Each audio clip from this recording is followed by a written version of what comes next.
Hello and welcome to the Profitable Coach Podcast. I'm your host, Kimberly Rich, and as the founder of the Bold Life Movement and a fellow coach for more than 7 years, I know the challenges that many of you face when launching or growing your coaching business. And I'm here to pull back the curtain on the coaching industry and help you overcome roadblocks to make the impact you were born to make. Each week, I'll be interviewing successful coaches from every corner of the industry to share exactly how they have managed to generate massive impact and income. From strategy to psychology, we cover it all. This show is presented to you by Transformation Academy, a global marketplace of courses and coaching certifications. So whether you are already part of our epic community or you're brand new to this show, if you're ready to learn what it takes to turn your passion for service into a profitable business, then keep listening. You are in the right place. Hello and welcome back to the Profitable Coach Podcast. Today is a special solo episode because I wanted to talk about something that comes up all the time on my coaching calls with my clients and with my students. And that is this concept of niching. We've talked about it on so many different episodes here on The Profitable Coach, and yet it continues to come up as a roadblock, an imaginary roadblock that new coaches seem to create for themselves. And I'm using that verbiage very intentionally because in reality, it doesn't matter what you choose. It doesn't matter who you speak to. It doesn't matter if you have a website, if you have a logo, all these things, and yet we think that they do when we're first starting out. We think we need the certification, the logo, the brand. Juan Bedana said it on his episode of the Profitable Coach Podcast that you can have a 7-figure business without a website. You can have a 7-figure business without a brand, just you and your ability to serve people. And so when we think about this concept of to niche or not to niche, I want you guys to stop asking yourselves that question and instead just ask, why do I want to coach? Why do I want to coach? Who do I want to coach? That is your answer. That is your answer on who you help and why you help them and how you help them. And so if you feel really unclear about why it is that you want to coach, well, that's going to be step 1. That's like step -1 because at the end of the day, your mission is really going to be the thing that propels you when the business aspects of running a business are frankly kind of annoying. And maybe there is a lull in lead generation. There's a lull in people saying yes. And you really have to have something more powerful, something bigger than yourself to reconnect back to.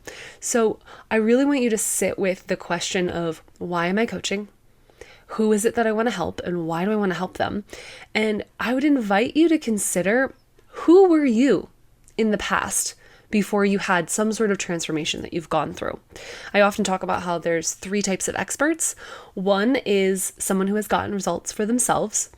2 is someone who has gotten results for others. And 3 is someone who has studied extensively how to get results in a certain area of life.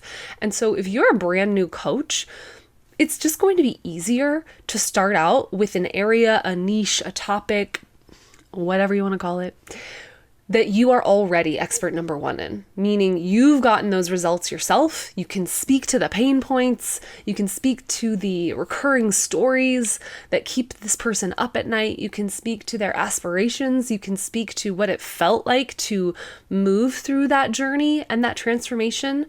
You understand the evolution that your potential clients will need to embrace because you've already been there. It's just easier. And so this is always going to be my advice for people who are first starting out, is to speak to and serve past versions of yourself. And that can be 3 months, that can be 10 years. It really doesn't matter. It just makes it easier to get inside the mind of the consumer. That being said, I am willing to bet that most of you are at least 2, if not 3, of these kinds of experts in some area of life. And what you'll find as you continue to put yourself out there is that your action is going to breed a lot of clarity. You're going to quickly learn, do I like helping people with this particular thing? Do I like helping these particular types of people? Do I enjoy the process of client acquisition in this particular niche or audience? Meaning, do you like hanging out where they're hanging out? Because that's going to be really important for you to get in front of them. And I think that it's so easy to let our imposter syndrome sink in, sneak up, sink in, all of the above, and give us a million reasons why we're not ready. When I say this all the time, the only way to become ready is to begin. Massive inspired action. I had a call with my mentor today in a big mastermind group that I'm a part of for a year-long program. And one of the big takeaways from all of the people that got up and spoke, today was like a best of call. So we all voted on who gave really incredible shares over the past few days in our masterminds. And then those individuals who won best of, they got to get up and share whatever their give had been so that the entire group could witness it, because we've been broken out into smaller groups. And every person who got up in the hot seat and shared what their best of had been, there was a theme. And that theme had been move. You have to act. Move forward, just constantly be in movement, never ending inspired action. And if you're feeling uninspired, well, then this is your invitation to go get inspired. And that's why we want to have that really big, juicy why. Why are you doing this? What excites you about it? If it's not fun, how can you make it more fun? Because if it's fun, you're going to want to do it a lot more. You're going to want to turn to it. You're going to want to shout it from the rooftops. You're going to want to promote it. You're going to want to tell people what it is that you do, because the experience that you create inside of your coaching containers is so powerful and so unique and so you that there's no one else out there who's doing it that way. And if you're like, oh, well, Kim, I don't have offers like that. Well, then create them. Take the TA certifications that you likely have, because most of the listeners are TA certified, and infuse them with your own personality, your own fun, creative ideas. How can you make them even more you? How can you apply them to past versions of yourself? Let's say, for example, that you have the spiritual life coach certification. I want you to think back to before you considered yourself spiritual, whatever that even means, and paint me a picture very vividly. I want to be able to see it on the screen of my mind. Paint me a picture of what your life was like. Did you spend a lot of time doom scrolling because you didn't really know what else to focus on? Did you blame others a lot more and actually live in a state of victimhood more than not? And now that you consider yourself to be more connected, more guided, that life maybe has a bigger divine purpose, your higher self is in on it with you, everything happens for a reason, how different is your life now because of those new set of beliefs? And so that transformation is what you want to be sharing anytime you're in a room with people. That could be a virtual room or a physical room. And those embodiments, those examples of how you embody the transformation are what people will latch onto. They're like, whoa, I want to feel like that. Yeah, I definitely feel disconnected. I feel lost. I kind of don't understand the purpose of all of this. And so maybe when you approach people with that kind of coaching, you're not going to call it spiritual coaching because maybe that doesn't resonate with your particular audience, but you could speak to the transformation that you've had. And that transformation, that identity shift, that hope, that promise, that will resonate with them.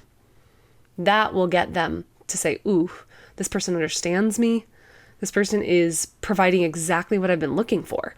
But if you don't speak to what it is you're providing, if you can't paint a picture in the movie screen of their mind, on the movie screen of their mind, then they're not going to know that you're for them. So instead of,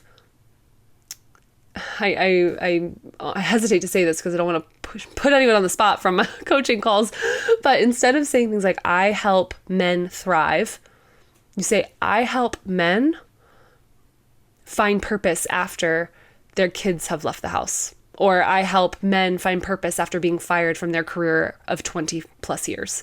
It's specific. Maybe you've never had a career of 20 plus years, but you have been fired and you found a greater purpose, you found a greater meaning.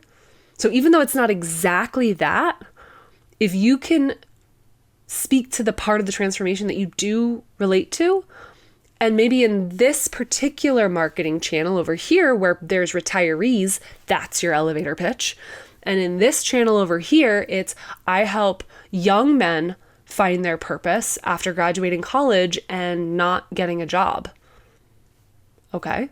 Same transformation, just different audiences. So this is where we start to get into, if you resist niching, then just niche in the different marketing strategies. At a different conference, I might speak very differently about what I do than at a spiritual retreat over here, right? Like, depending on the container, I'm going to describe the offerings that I have in a different way. I'm reading the audience. I'm calibrating to who it is that I'm in front of. But all the while, I'm speaking to a past version of me. I'm speaking to the me who was like, man, I have big dreams. I've been wanting to get this book out for a long time. I've been wanting to do this. I've been wanting to do that. And then what shifted? Well, I put myself in a container where someone said, massive inspired action, less thought, more action is the only way that I've been able to amass millions. And I was like, I need that every day on repeat. And so every day on repeat, I coach myself with that mantra, less thought, more action, less thought, more action. I've never taken more action than I have in my life in the past 5 months. The things that are being seeded now to come to fruition in Q3 and Q4 of this year, 2024, are beyond what January Kim could have hoped for. Because I'm just moving, taking action. So don't worry about the niche. Don't worry about your website. Just go put yourself out there and say, hey, I help people who want X. And then you describe something that old you used to want and didn't have, and current you has. And you understand, because it's happened for you, how to reverse engineer how you got there. You know the tools that you used. You know the books that you read, the shifts in mindset that you made. You know the people that you put yourself around to help this new identity take shape. You know the things you had to let go of, right? A lot of you want the certainty of a niche without the sacrifice of being specific. You want to be able to help everyone, which means you end up helping no one. So this is your invitation to embrace the idea that you are the niche. That's it. So be the most you that you can possibly be, literally everywhere you go. Every day you are your own hype person, telling yourself this is working for me.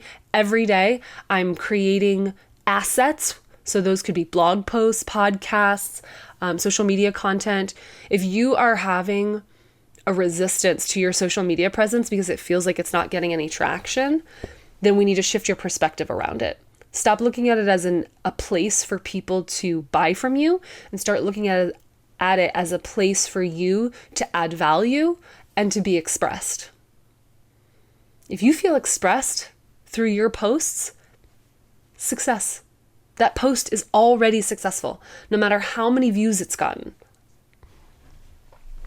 If you feel like you added value by putting that out into the world, and someone might find it a day from now, a month from now, 5 years from now, and when they find you and they're just binge scrolling on your account, if you feel like it added value and you feel like you were expressed, success. Boom, tick.